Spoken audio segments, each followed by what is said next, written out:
लूका की इंजील बाब 24। सब के दिन तो उन्होंने हुक्म के मुताबिक आराम किया, लेकिन हफ्ते के पहले दिन वो सुबह सवेरे ही उन खुशबूदार चीजों को जो तैयार की थी लेकर कब्र पर आईं, और पत्थर को कब्र पर से लुढ़का हुआ पाया, मगर अंदर जाकर खुदावन यीशु की लाश ना पाई। और ऐसा हुआ कि जब वो इस बात से हैरान थी तो देखो, 2 शख्स बुर्राक पोशाक पहने उनके पास आ खड़े हुए। जब वो डर गईं और अपने सर जमीन पर झुकाए तो उन्होंने उनसे कहा, जिंदे को मुर्दों में क्यों ढूंढती हो? वो यहाँ नहीं बल्कि जी उठा है। याद करो कि जब वो गलील में था तो उसने तुमसे कहा था, जरूर है कि इब्ने आदम गुनहगारों के हाथ में हवाले किया जाए और मसलूब हो और तीसरे दिन जी उठे।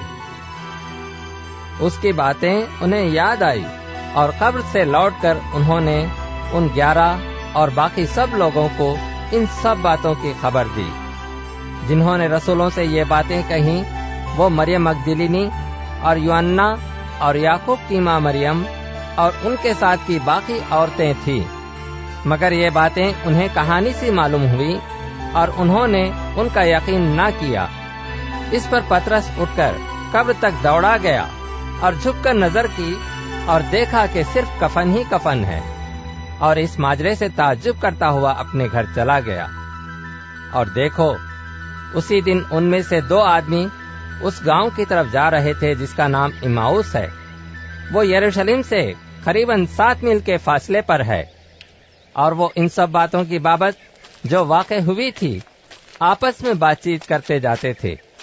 जब वो बातचीत और पूछपाछ कर रहे थे तो ऐसा हुआ कि यीशु आप नजदीक आकर उनके साथ हो लिया, लेकिन उनकी आंखें बंद की गई थीं कि उसको ना पहचाने।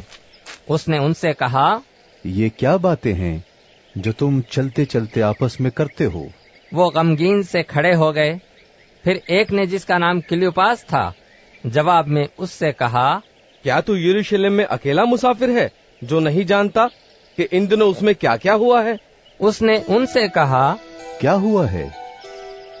उन्होंने उससे कहा, यीशु नासरी का माजरा जो खुदा और सारी उम्मत के नजदीक काम और कलाम में कुदरत वाला नबी था, और सरदार काहिनों और हमारे हाकिमों ने उसको पकड़वा दिया ताकि उस पर कत्ल का हुक्म दिया जाए और उसे मसलूब किया। लेकिन हमको उम्मीद थी कि इस्राएल को मखलसी यही देगा।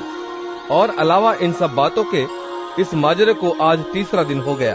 और हम में से चंद औरतों ने भी हमको हैरान कर दिया है, जो सवेरे ही कब्र पर गई थी, और जब उसकी लाश न पाई तो ये कहती हुई आई कि हमने रोया में फरिश्तों को भी देखा। उन्होंने कहा, वो जिंदा है। और बाज हमारे साथियों में से कब्र पर गए और जैसा औरतों ने कहा था वैसा ही पाया, मगर उसको ना देखा। उसने उनसे कहा, ऐ नादानों और नबियों की सब बातों को मानने में सुस्त एतिकादों, क्या मसीह को ये दुख उठाकर अपने जलाल में दाखिल होना जरूर न था? फिर मूसा से और सब नबियों से शुरू करके सब नविश्तों में जितनी बातें उसके हक में लिखी हुई हैं वो उनको समझा दी। इतने में वो उस गांव के नजदीक पहुंच गए जहां जाते थे, और उसके ढंग से ऐसा मालूम हुआ कि वो आगे बढ़ना चाहता है। उन्होंने उसे ये कहकर मजबूर किया, हमारे साथ रहे, क्योंकि शाम हुआ चाहती है और दिन अब बहुत ढल गया। बस वो अंदर गया ताकि उनके साथ रहे। जब वो उनके साथ खाना खाने बैठा तो ऐसा हुआ कि उसने रोटी लेकर बरकत दी और तोड़कर उनको देने लगा। इस पर उनकी आंखें खुल गईं और उन्होंने उसको पहचान लिया, और वो उनकी नजर से गायब हो गया। उन्होंने आपस में कहा, जब वो राह में हमसे बातें करता और हम पर नविश्तों के भेद खोलता था तो क्या हमारे दिल जोश से न भर गए थे? बस वो उसी घड़ी उठकर यरूशलेम को लौट गए और उन 11 और उनके साथियों को इकट्ठा पाया। वो कह रहे थे, खुदावंद बेशक जी उठा और शमौन को दिखाई दिया है। और उन्होंने राह का हाल बयान किया, और ये भी कि उसे रोटी तोड़ते वक्त کس طرح پہچانا؟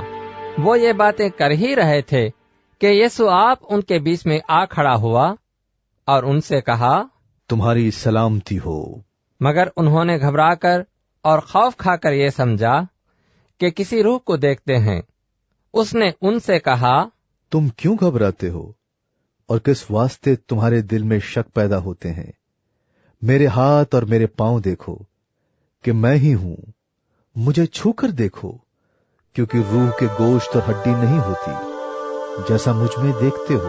اور یہ کہہ کر اس نے انہیں اپنے ہاتھ اور پاؤں دکھائے۔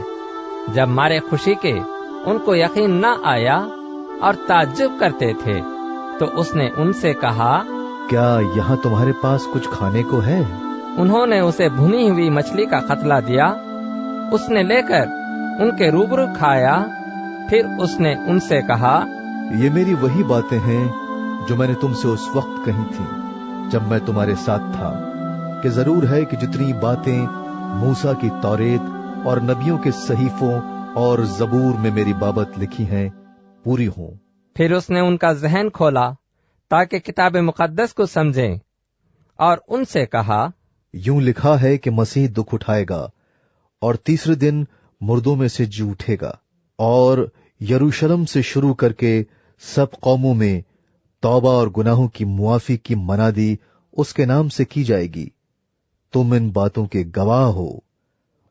اور دیکھو، جس کا میرے باپ نے وعدہ کیا ہے میں اس کو تم پر نازل کروں گا، لیکن جب تک عالم بالا سے تم کو قوت کا لباس نہ ملے اسی شہر میں ٹھہرے رہو۔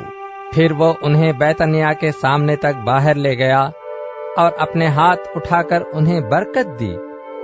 جب وہ انہیں برکت دے رہا تھا تو ایسا ہوا کہ ان سے جدا ہو گیا اور آسمان پر اٹھایا گیا، اور وہ اس کو سجدہ کر کے بڑی خوشی سے یروشلم کو لوٹ گئے، اور ہر وقت ہیکل میں حاضر ہو کر خدا کی حمد کیا کرتے تھے۔